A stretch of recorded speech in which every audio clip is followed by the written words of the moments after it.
Salut tout le monde, j'espère que vous allez bien. Alors je vous retrouve comme promis pour une vidéo où vous avez été nombreuses à me demander de mes nouvelles à propos de ma main, comment ça se passait suite à l'opération, la rééducation, l'évolution, etc.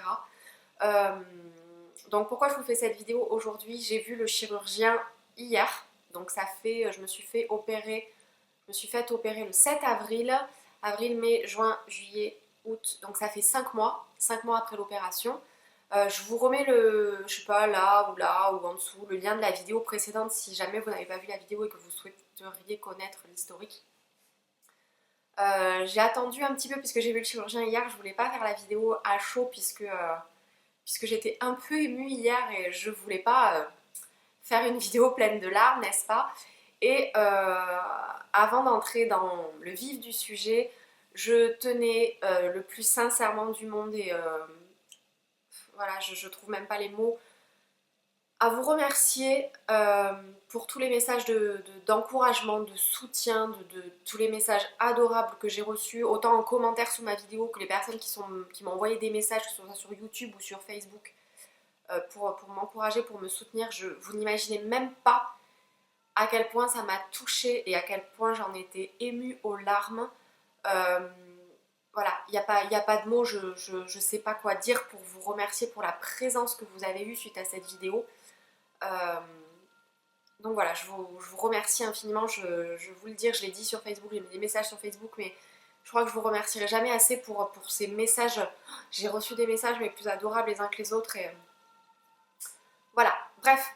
Donc, pour vous faire un point sur ma main, 5 mois après l'opération, donc j'ai vu le chirurgien hier. Et donc, la dernière fois que j'ai vu le chirurgien, donc c'était il y a 2 mois, je crois, fin juin, c'était en juin ou en juillet, je l'avais vu et il m'avait dit, en gros, en 2 mots, que ça faisait, oui, c'était il y a 2 mois. Je l'avais vu à 3 mois après l'opération. Et donc, il m'avait dit qu'il n'y avait plus rien à faire, grosso modo, que j'avais perdu une partie de ma main, en tout cas au moins un doigt, qu'il n'y avait absolument plus rien à faire, que ça ne servait plus à rien de continuer la rééducation, qu'il n'y avait plus. Voilà, c'était mort quoi. C'était mort, que ce troisième doigt et le cinquième doigt, je les récupérerais, mais que ce serait long, mais que je les récupérerais. Par contre, que celui qui m'avait opéré, c'était sûr et certain que ça ne progresserait plus, qu'on était au résultat définitif et qu'il n'y avait plus rien à faire. Donc, il me proposait deux solutions. La première solution, c'était ce qu'on appelle une arthrodèse. Donc une arthrodèse, en fait, comment dire, il bloque complètement l'articulation de façon à ce que vous ne puissiez plus du tout plier le doigt. Il le bloque voilà, par des mécanismes chirurgicaux qui font que vous ne pouvez plus du tout plier le doigt de façon à ce qu'il n'y ait plus de douleur. Voilà, ça vous évite toutes les douleurs. Évidemment, vous ne pouvez plus rien faire avec votre doigt, vous avez un doigt mort. Donc voilà. Et la deuxième solution que ce gentil chirurgien me proposait, c'était, je ne connais plus le nom de l'opération, mais c'était sectionner le nerf. Voilà, sectionner le nerf définitivement de façon à ce que j'ai plus de douleur du tout. Puisque de toute façon, dans sa tête, c'était impossible que je progresse et c'était la seule chose à faire, c'était euh, éradiquer la douleur. Donc il me proposait ces deux solutions-là. Donc suite à ce rendez-vous, vous imaginez bien que je suis rentrée chez moi vraiment dans un état lamentable, dépitée. Je me souviens que c'était un vendredi, j'ai pleuré tout le week-end. J'ai été dans un état pas possible tout le week-end. J'ai appelé mes parents en pleurs. Enfin bref, vraiment dans un état désespéré. Et passé ce week-end, au bout de 3 ou 4 jours, donc le lundi ou le mardi, je sais pas ce qui m'est arrivé. Je me suis complètement ressaisie. Et j'ai décidé que ce chirurgien, sans vouloir manquer de respect à qui que ce soit, hein, c'est juste l'état d'esprit que j'ai eu à ce moment-là, j'ai eu comment dire, un espèce d'esprit revanchard. Et j'ai décidé que ce chirurgien n'était qu'un pauvre con et qu'il avait tort et qu'il savait pas de quoi il parlait, qu'il ne me connaissait pas, que finalement il n'était qu'un chirurgien et qu'à part la chirurgie il connaissait rien et que des fois il y avait des choses qu'on pouvait pas forcément expliquer et que j'allais lui prouver que c'était qu'un pauvre con et qu'il avait tort. Voilà. À partir de ce moment-là, je ne sais pas ce qui s'est passé dans ma tête puisque je ne pourrais pas vous expliquer en fait. Je ne sais pas ce qui s'est passé dans ma tête puisque avant ce premier rendez-vous avec le chirurgien, enfin le rendez-vous là du mois de juillet, j'étais en train de développer une algodystrophie. Donc une algodystrophie, c'est très compliqué à vous expliquer comme ça, c'est une maladie qui ne s'explique pas scientifiquement, qui ne s'explique pas physiquement. Vous la voyez par différents moyens, mais il n'y a rien qui explique anatomiquement, physiologiquement, scientifiquement, etc., que vous ayez autant de douleurs, etc. Il n'y a rien qui explique ça. Et à partir du moment où j'ai eu cette espèce de déclic, euh, j'ai eu de moins en moins mal, mais ça s'est compté en jours, hein, vraiment. J'ai eu de moins en moins mal. Et surtout, j'ai progressé à vitesse grand V. C'est-à-dire que là où il n'y avait plus de progression, puisque j'allais chez le kiné tous les jours, tous les matins, là où il n'y avait plus de progression, euh, mon doigt s'est mis à plier de plus en plus. Alors en tout cas en passif, puisque de façon active, c'est pas encore trop ça, sauf quand il est bien chaud. Mais en tout cas, il s'échauffe de plus en plus vite. Et il plie de façon spectaculaire. J'ai un petit poil. Voilà. Voilà, le doigt plie de façon spectaculaire. C'est-à-dire que moi, je m'en rends compte, mais les personnes extérieures trouvent ça juste hallucinant. Alors, je pense de toute façon que je ne retrouverai jamais ma main telle qu'elle était avant. Mais par contre ça progresse de façon phénoménale. Donc, je vais vous mettre une photo, là, maintenant, tout de suite, d'une photo que j'ai prise chez le kiné. Donc ça, c'est mon doigt quand il plie. Alors, j'en chie, hein, j'ai vraiment très très mal quand elle me fait ça. Quand ma kiné, quand j'ai le doigt comme ça, clairement, je suis à deux doigts de tomber dans les pommes tellement j'ai mal. C'est un fait, mais je serre les dents et je continue parce que maintenant, je sais et je suis persuadée que ce n'est pas pour rien. Donc, j'ai vu ce gentil chirurgien hier et... résultat des courses, il s'est trouvé un petit peu embêté. Il m'a dit bon, alors Marjorie, bien, bon. Euh, alors j'ai vu Mylène, donc Mylène qui est ma kiné, parce qu'en fait à l'Institut de la Main ils sont tous ensemble, donc ils communiquent tous les jours. Enfin c'est vraiment, ils sont dans un seul et même bâtiment, ils sont au même étage, enfin voilà. Très bien, donc j'ai vu Mylène hier. Alors j'ai eu de bonnes nouvelles, il paraît que ça progresse très très bien. Donc je l'ai regardé avec un petit sourire entendu en lui disant bah oui, comme quoi. Donc le chirurgien clairement m'a dit qu'il ne comprenait pas que j'étais un cas scientifique, que il n'y avait rien qui puisse expliquer que je puisse techniquement plier ma main comme ça vu le traumatisme que j'avais subi et l'état de mon doigt quand il m'a opéré. Il était sûr et certain, selon lui, que je ne pourrais plus jamais plier la main. Et il s'avère que c'est possible. Donc il n'envisage à ce jour plus aucune opération du tout. Donc je n'aurai plus rendez-vous avec le chirurgien. Il faut juste que je continue d'aller voir la kiné, mais je n'ai plus, voilà, j'ai plus besoin d'avoir rendez-vous avec lui. La seule chose qu'il a suggéré, c'est qu'il souhaiterait qu'on se rencontre, enfin qu'on se voit un an post-op, donc au mois d'avril 2015, pour faire une radio. Il a limite envisagé de faire une étude sur moi. Il souhaiterait voir l'état de ma main et l'état de mon articulation, en fait, pour voir comment c'est. Voilà. Alors il m'a dit oui, et je m'étais échauffée, mais genre 30 secondes avant, j'avais pas pris le temps de m'échauffer pendant 20 minutes, etc. Et je lui ai montré ma main, donc qui était comme ceci. Voilà, là je suis pas échauffée. Donc comme vous le voyez, bon, celui-là est réparé, si on peut dire. Celui-là aussi et celui-là aussi, même s'ils sont encore un peu douloureux et qui ne plient pas à 100%, ça va revenir. Et celui-ci, donc c'est cette articulation-là que je me suis cassée, celui-ci plie. Donc la seule chose qui ne plie pas, en fait, c'est cette dernière articulation qui devrait donc plier comme ça, et elle ne plie pas. Alors pourquoi ça ne plie pas? En tout cas à froid, puisque vous venez de voir sur la photo que ça pliait bien. Pourquoi ça ne plie pas? Tout simplement, alors c'est pas les suites du trauma, c'est les suites de l'opération. Puisqu'en fait, là je vous avais montré qu'ils m'avaient donc ouvert le doigt, et à cet endroit-là, ils m'ont mis une plaque et des vis, puisque j'avais l'os éclaté en 1000 morceaux. Ils m'ont mis une plaque et des vis pour raccommoder tout ça. Et en fait, le tendon qui passe ici et qui permet justement de plier l'articulation a collé pendant que ça cicatrisait, ça a collé.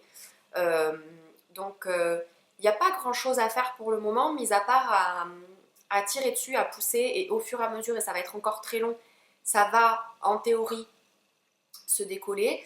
Ça veut dire que ce que j'ai à chaud, comme vous l'avez vu sur la photo, je devrais l'avoir à froid sans échauffement, mais ça va être très très long. Il me reste encore 9 mois de rééducation. Ceci dit, j'ai un peu lâché prise. Non, mais j'y accorde un peu moins d'importance. Ça a été pendant longtemps, je ne pensais qu'à ça, je rêvais de ça, j'arrivais qu'on m'amputait le doigt, enfin c'était une horreur. C'est très difficile au quotidien de ne pas pouvoir se servir de sa main, de ne pas pouvoir porter de poids parce que la main ne ferme pas, parce que la main n'a plus de force, parce que voilà. Mais malgré tout, je m'accroche et je sais que j'y arriverai. Voilà, et donc voilà, la finalité c'est d'arriver à faire à froid ce que j'arrive à faire à chaud, comme vous l'avez vu sur la photo. Ça va être très long, ça va être très dur, ça va être très douloureux, mais je sais que j'y arriverai. Euh, il me semble que dans la vidéo précédente aussi, je vous avais dit que je voulais faire de la pole dance. Donc je me suis inscrite à la pole dance, j'ai fait mon deuxième cours. Alors je vais pas vous mentir, malgré mon passé de sportive, je n'y arrive absolument pas. Je n'y arrive absolument pas pour la simple et bonne raison que je n'ai plus de force du tout dans cette main et qu'à un moment donné, quand on attrape sa barre et qu'on tire dessus pour pouvoir se soulever, il faut avoir quand même de la force. Donc, par exemple, je ne peux pas ouvrir une poignée de porte avec cette main-là. Je n'ai pas la force. Voilà, donc ça va revenir, je le travaille. Maintenant, la force, c'est ce qui revient aussi en dernier. Il ne peut pas y avoir de force s'il n'y a pas de mobilité. Donc, plus je travaillerai ma mobilité, plus la force viendra. Il est clair que la pole va énormément m'aider. Même si je me sens un petit peu, comment dire, je me sens un peu rabaissée puisque j'ai l'habitude en tant qu'ancienne prof de fitness de savoir tout faire et d'arriver à tout faire mieux que les autres puisque c'était mon métier et que c'est moi qui leur apprenais à faire. Et là du coup je me sens inférieure puisque clairement je suis la seule du cours à n'arriver à quasiment rien faire.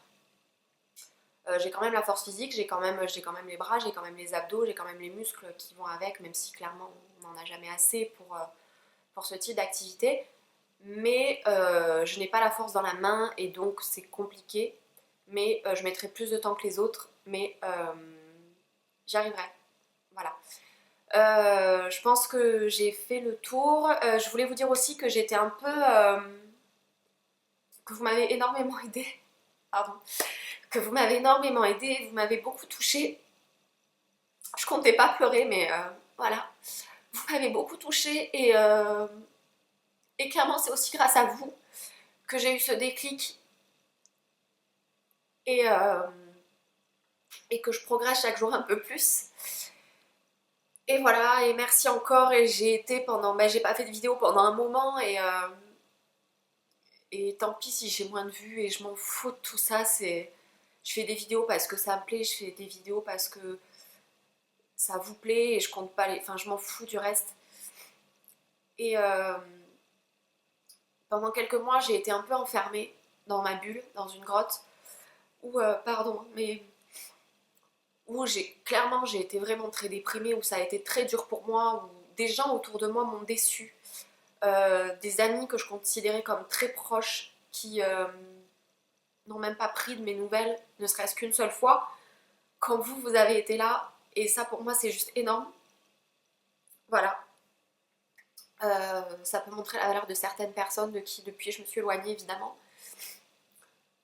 Donc je suis sortie de tout ça, en partie grâce à vous, de vos messages, entre autres sur ma dernière vidéo, mais ça a commencé bien avant, des personnes qui viennent prendre de mes nouvelles sur Facebook régulièrement. Et voilà, je pouvais pas ne pas faire cette vidéo et ne pas vous remercier. Donc je suis sortie de tout ça, j'ai eu besoin d'un grand coup de balai sur tout ce qui s'était passé. Donc c'est peut-être con pour... Enfin je sais pas si ça explique. J'ai eu besoin de changer un petit peu ma décoration, j'ai changé mes meubles, j'ai changé ma table basse, j'ai changé mes rideaux, j'ai changé les luminaires. Et ça m'a fait du bien. Je commence une nouvelle activité sportive, donc la pole dance. Je commence au mois de novembre une nouvelle activité professionnelle dont je vous ai parlé dans une de mes dernières vidéos, je sais plus. Donc en gros, grosso modo, je reprends mes études pour travailler dans le médical. Donc ça reste dans le commercial, mais c'est quand même autre chose. Euh, et je pars en vacances avec mon chéri aux Maldives pendant une dizaine de jours. Euh, Donc profitez-en pour me dire en dessous de la vidéo si ça vous intéresse que je vous fasse un vlog ou pas. Peut-être que oui, peut-être que non, voilà, je sais pas si ce genre de vidéo vous intéresse sur ma chaîne ou pas, donc dites-le moi en commentaire. Quoi qu'il en soit, voilà, je continue de me battre, mais j'ai tourné la page sur tout ce qui était négatif.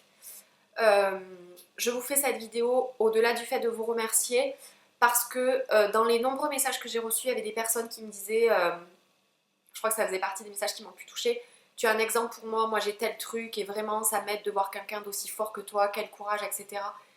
Et, euh, et voilà, mais continuez de vous battre, enfin, je suis désolée, la vidéo est longue, on en est déjà à 16 minutes, mais continuez de vous battre, ne lâchez rien. Euh, Audrey, si tu passes par là, j'espère que tu regarderas cette vidéo et que je t'apporte toute ma force et tout mon soutien. Et pour toutes les personnes qui traversent des choses, alors évidemment que c'est pas la même chose et que c'est toujours des choses différentes et que continuez de vous battre, ne lâchez rien. Je suis sûre qu'une progression dans votre cas est possible. N'abandonnez pas parce que le mental fait tout. C'est peut-être mon mental d'ancienne sportive de haut niveau qui m'a aidé, je ne sais pas, mais dans tous les cas, je vous en supplie, ne lâchez rien. Je vous envoie tous mes encouragements, tout mon amour. Merci encore 1000 fois pour tout. Je vous embrasse très très fort et surtout prenez soin de vous.